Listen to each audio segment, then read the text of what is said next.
Miladi 1899-yili İdiqut diyorida mundaq bir ta'sirlik vaqa yuz bergan ekan. Lükchunvangi Sultan Mahmud Pichanning Muran mahallasidagi Soyib Jamol qiz Ana Nurxonni kichik xotinlikqa olmoqchi bo'ldi. Ana Nurxonning Jelil ismli loyiqi bo'lg'achqa Sultan Mahmud Vanға tegishga qat'iy unamabdi. Zalim Sultan Mahmud Van huquq imtiyozidan foydalanib, Ana Nurxonni majburiy amriga elib o'rniga ko'chirib keldi.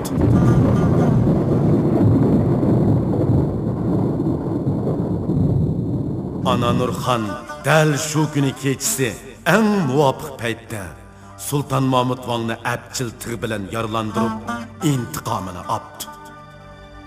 Shuning bilan Sultan Mahmud qansirab o'libdi.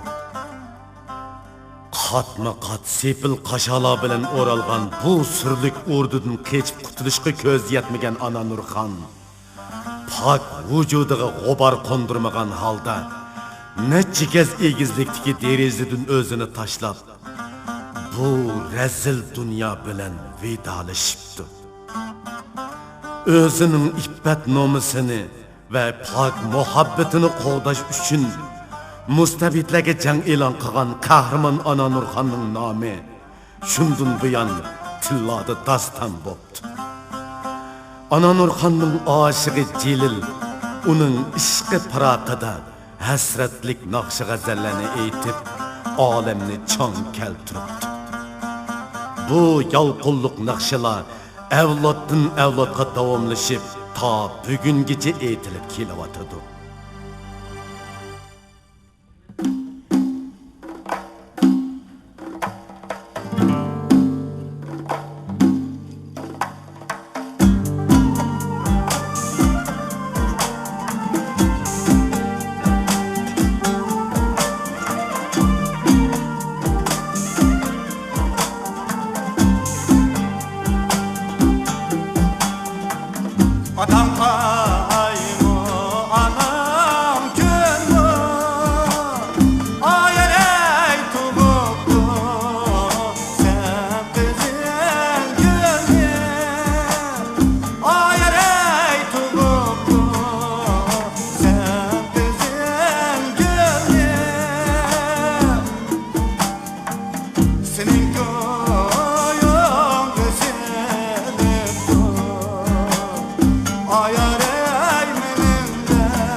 Muşu dünyaya apaydı kılıp, tuğup çoğun kılıp, menin en hoşallık günlerimdi mi, hem kaygılık günlerimdi mi, menin 5. sırat oltağın, atam Rekip Kadır'a, apam Hazimxan Hazim'a rahmet eytini. Rahmet. Rahmet.